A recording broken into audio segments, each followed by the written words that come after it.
Guys, क्या हाल है। तो बिटकॉइन जो है वो काफ़ी दिनों से अपना लोअर लो बनाते जा रहा था और आखिरकार इसने जो है वो अपना एक मेजर सपोर्ट 92 का भी ब्रेक करके 89 पर आ गया वो। और कल इसने डेथ क्रॉस भी बनाया है। सो बेसिकली बिटकॉइन इस वक्त एक डाउन ट्रेंड में है। अच्छा, इसके अलावा हमारे लिए क्या इंपॉर्टेंट है? हमारे लिए इम्पॉर्टेंट है इसका वीकली क्लोजिंग।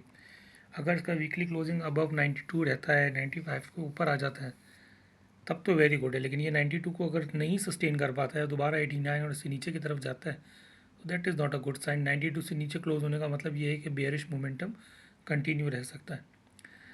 और अगर ऊपर गया तो फिर एक मूवमेंट के चांसेस है कि 95 और 100 की तरफ दोबारा ही मूव करेगा।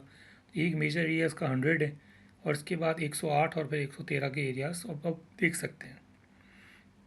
लेकिन अगर ये सस्टेन नहीं कर पाता है तो फिर आपको 84 की तरफ जाता हुआ नज़र आएगा।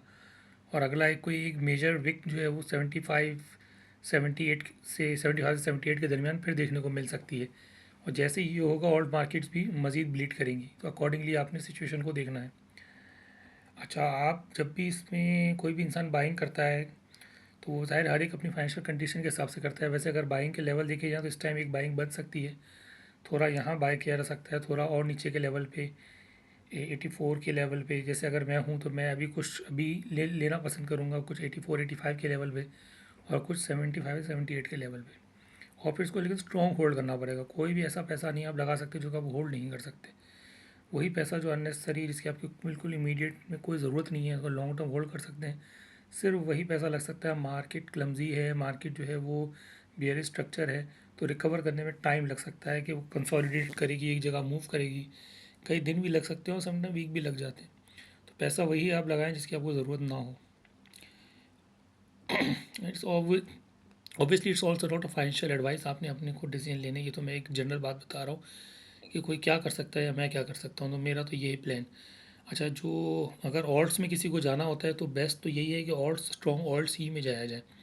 डोंट गो इनटू ऐसे एडवेंचर, ऐसे फजूल के ऑल्ट्स में ना करें जिनके जो है वो फंडामेंटल इतने स्ट्रॉन्ग नहीं है और they will cause you problem. Like Solana is better, it's fundamentally strong और वो लॉन्ग टाइम से उसने सस्टेन भी किया है और बहुत बाउंस बैक भी दिखाया है। एक टाइम में अगर आप लोगों को याद होगा कि सोलाना ने अपना ऑल टाइम हाई पहले बनाया था कुछ सालों पहले 260 के करीब, 262, और उसके बाद जब वो डंप हुआ था तो वो सीधा ऑल टुगेदर 8 पे गया था।